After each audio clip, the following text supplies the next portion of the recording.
pinapalitan. Hindi basta-basta pinakikialaman. Bakit? Kaluluwa ng bayan to. Yung mga nagdarahop, yung mga naghihikahos, mga nangangailangan ng tulong, nangangailangan ng ayuda ng gobyerno, umaasa sa tulong ng gobyerno, pagsasamantalahan natin. Wow. Kaya ulitin natin yung umpisa ha. Paikot-ikot. Paikot-ikot pa. Kaluluwa ng bayan. Ang drama mo, Joel.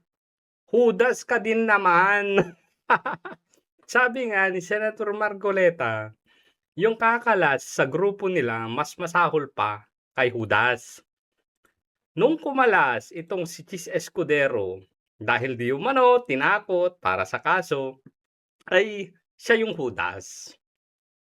Ito naman, okay lang yun. Okay lang yung kay Chis.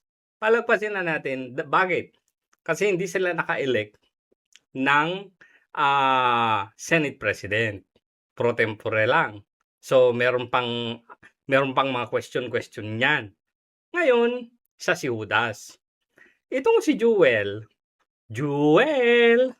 mas masahol pa kay Judas. Mas masahol kay Chis Escudero. Bakit? Kasi, noong sumakabilang bakod si Judas na si Joel, ano nangyari? Meron na silang Senate President. Di mas malala ka talaga kay Chis Judas, Joel Judas. Mas malala, tama nga naman. Ngayon, puntahan natin yung sinasabi ni Boying Remulla. Of course, hindi naman Sir Virgin Goy, meron pa kaming tinatapos rin at talagang dumating panahon, mapafile na rin namin yung kay Senator Joel Villanueva. Hinahanda na. Titingnan natin kung kailan yan, ha? Yan ang isang hinug na rin, ngunit kinakailangan kasi puliduhin. Hinug na daw, kailangang puliduhin ang alin. Ang gusto yung pagkakalahat ng impormasyon at ang ebidensya na kasama. Sir, yung kay Joel, Lander din. Plunder din, non-bailable. Pag lumabas warrant, kulong. Yung pong kay Senator Villanueva, anong time to mga ilang weeks po kaya bago bumagsak sa puno? Baka 2 linggo pa. 2 linggo pa daw. Hinug na. Pero kailangan pa daw ng mga 2 linggo. Kailan ba to? 2 linggo pa. Painit na painit yan eh. Painit ng painit. Marami pa kaming hinahanda na ibang kaso at basta dahan-dahan ilalatag namin yan ng sunod-sunod. Pero yan yung 2 muna ngayon. Of course. So, kailan ba yan? May 26, 2026. Hinug na. Ombudsman Safe Flood Control Case versus Joel Villanueva, almost ready. Kaya ba natakot kang Judas ka? Natakot ka sa Jesus sa lupa. Jesus is Lord. Jesus is Lord daw. Diyos ko Lord. Baka naman yung Jesus ninyo yung Jesus sa lupa. Sino yung gossip? Di si Jesus Crispin Remulla. Mas natakot ka sa Jesus sa lupa kaysa Jesus na nasa taas. Tapos, Jesus is Lord. Wala kang katiwa-tiwala sa Diyos. Nagpipreach ka pa naman. Tatay mo, leader ng isang relihiyon. Pero mas nagpatakot kayo sa mga tao.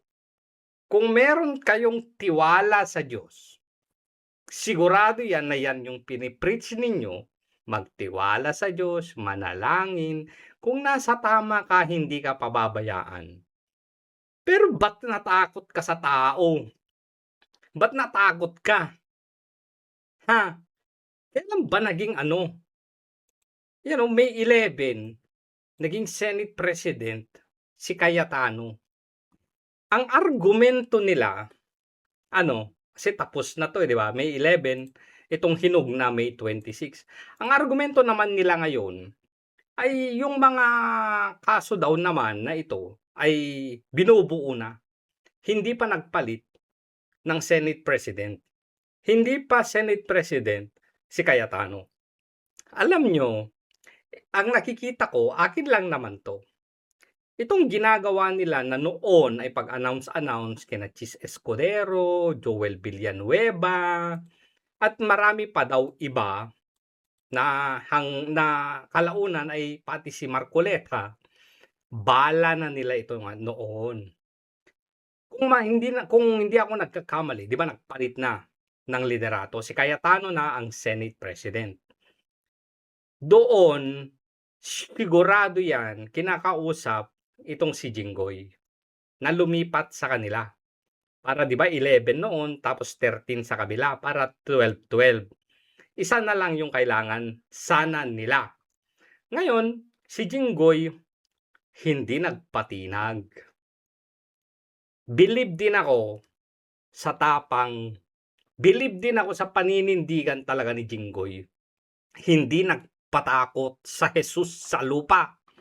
Hindi nagpatakot sa Diyos nila na si Ngagba.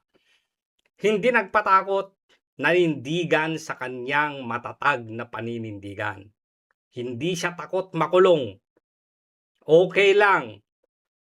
Kaya ko namang labanan dahil wala akong kasalanan. Ngayon, itong dalawang to na maghudas, noong hindi nila nakuha si Jinggoy, sure, kumausap na sila ng iba pa. Sino yung mga kakausapin? Si Chis Escudero at si Joel Villanueva. Bakit? Kasi sinasabi nila na meron na silang kaso. Hinog na.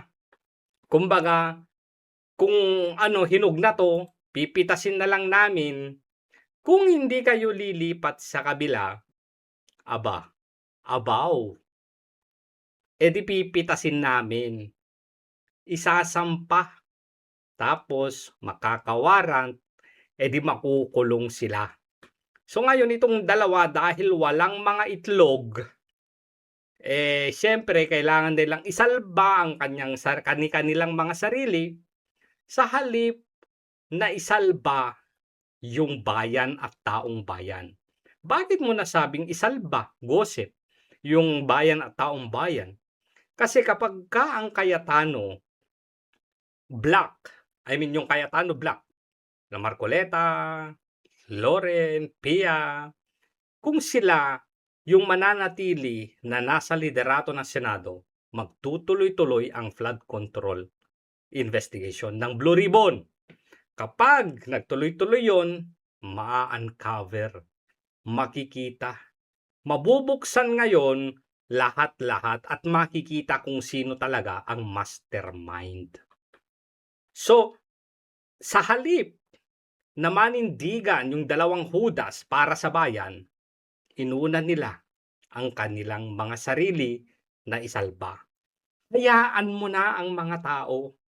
Hayaan mo na ang bayan na malugmok. Hayaan mo na ang bayan na makulong sa katarantaduhan ng mga hinayupak sa gobyerno. Basta masalba ko lang yung sarili ko. Naging public servant kayo. Nung naging senador kayo, dapat bayan ang nauuna. Bayan ang nasa priority. Kalimutan ninyo yung pansarili ninyo kasi nga ang pinagsisilbihan ninyo, taong bayan. Pero baliktad ang nangyari. Nagpatakot kayong dalawa. Malalagay na to sa libro ng kasaysayan na kayong dalawa, kayo yung dalawang senador na ipinagpalit ang bayan para sa pansariling interes ninyo. Nakakasuka, nakakabwisit. At sabi ni Boying Remulla, 2 weeks, hinug na, okay na. Nalalatag lang yung mga ebidensya. Inaayos lang. 3 weeks na eh. Wala pa rin eh. So isa lang. Isa lang ang ibig sabihin.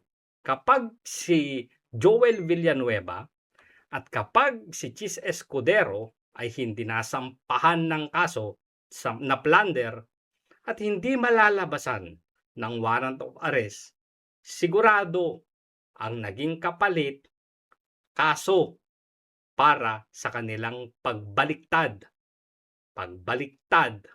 sa sinumpaan nilang tungkulin na protektahan ang bayan at ng taong bayan. Nakakasuka. Yaks. Mga senador na walang paninindigan. Mga senador na makasarili. Ngayon, dahil nangyari yan, lumipat yung 2 Hudas, patay na naman ang flood control investigation. Mababaon na naman sa limot yan. Mababaon na naman sa kalawakan. Mababaon sa kawalan. Tapos ngayon, siyempre, ang Blue Ribbon Committee chairman pa rin ay yung paring inaakusahan na Bembangero, Boy Maleta at Bendalo. Anong aasahan ng taong bayan ngayon? E di, wala na naman. Wala na naman. At ang nakakatakot dito dahil hawak na naman nila ang liderato. Huwag din natin kakalimutan na hawak ni Bongbong Marcos din ang Kongreso o at yung Kamara, House of Representatives. So ngayon, hawak niya ang buong Kongreso, Senado at House of Representatives. Ang nakakatakot, mag-con-as na tayo. Palit konstitusyon dahil kontrolado nila lahat. Kahit naman magbobotohan di ba? Kahit magbobotohan. Kailangan mang con-as, ganito, ganyan. Sila na din naman ang magbobotohan. Hawak nila ang majority. So anong mangyayari? Malaki ang chance ang mag-con-as. Pag mag-con-as, anong mangyayari? Term extensions. Walang election. Yan yung inaangalan ni Senator Amy Marcos. No election. Ano ibig sabihin yan? 3 taon na naman nauupo yung mga congressman at least yung mga mawawala na sana na mga senador dahil mawawala yung 12 dyan at mag-e-election na naman ng panibagong 12, mag-e-extension na naman. Hawak nilang kapangyarihan, hindi pa sila nahirapan sa pangangampanya. Dahil kahit anong kampanyang gawin nila ng mga hayop na to, medyo mahirap-hirap na. Lalong-lalo na sa pinaggagawa nila kay Vice President Sara Duterte. Malakas ang mga Duterte, malakas ang supporters ng mga Duterte. Kaya nga takot na takot sila. Kaya nga lahat ginagawa nila para walang makatakbong Vice Presidente Sara Duterte sa pagkapangulo sa 2028. Dahil kahit anong tumbling pa ang gawin nila, si VP Sara kapag nabigyan ng pagkakataong tumakbo, paniguradong mananalo at itong mga bugok sa gobyerno maglalaho.